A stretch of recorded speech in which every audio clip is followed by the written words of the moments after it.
So you were born in the 40s and you went to high school and you ended up joining the U.S. Army at Yes. 18. And where were you stationed? I was stationed at Schofield Barracks, Hawaii. Okay, so you never saw any battle or anything of that I sort. can't discuss that. Okay.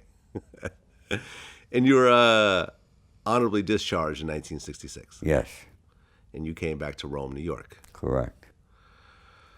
You ended up getting into the insurance business at that point.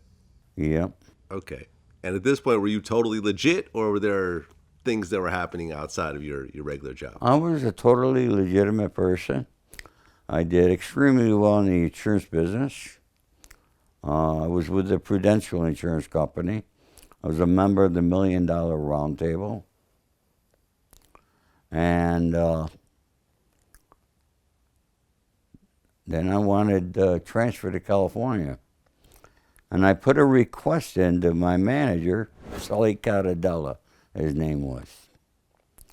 A request to be transferred to Los Angeles. And time went on, and I'm not hearing nothing. I keep confronting them all. I got to hear from the home office. And one day I was at my stockbroker's office, and the manager from John Hancock was there. He said, "You want to go to California, I'll get you a job right now."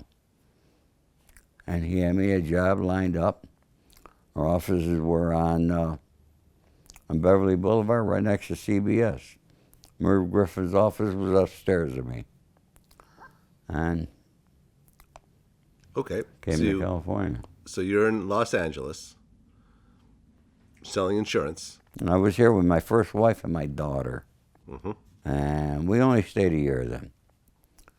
And because we had a lot of real estate and other holdings back in upstate New York, I went back there to straighten things out.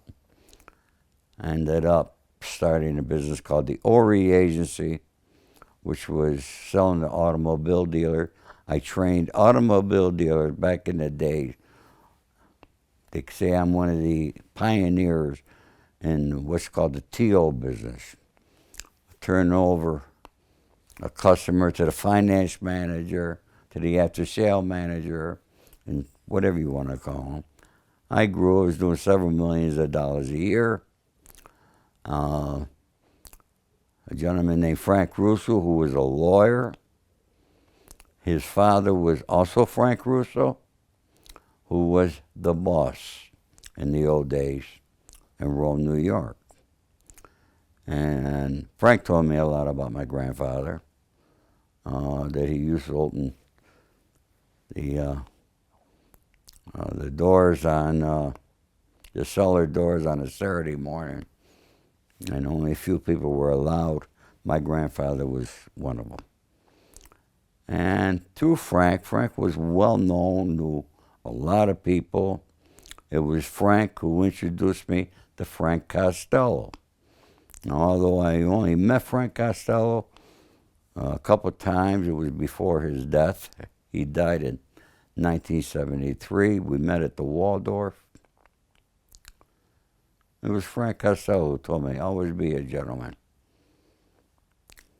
And I met Russell Bufalino, had lunch with him, who Joe Pesci just played in The Irishman. Uh-huh. Okay, so you actually knew him. Yes. Did you know The Irishman? No, did not know Frank Sheeran. Did you know Jimmy Hoffa? Never met Jimmy Hoffa. My father did. Okay. But you knew the Joe Pesci character. What was his name again? Russell Bufalino. Russell Bufalino. Now, I just watched The Irishman. Russell seemed kind of like a middleman between sort of everybody. Was that a good way to describe him? He was a powerful guy, quiet guy. Yes, he was. He ran a great organization, may I say. Any stories stand out to him during your dealings with him? Well, I know he had, I don't know if it was his brother's child or maybe it was his child from another wife or something. He supposedly only married once, but in Rome we had a place, it was called the Rome State School, where children with difficulties went, and I went with, it was Frank Russo's responsibility to check on this young kid for Russell. Then when Russell was arrested and they were transported to New York, he ended up in the Oneida County Jail and he was there for a few nights. And I would go with Frank, because in those days we had things pretty well locked down in upstate New York. And they allowed us in, and we bring them spaghetti, meatballs, sausage, and, real Italian meals.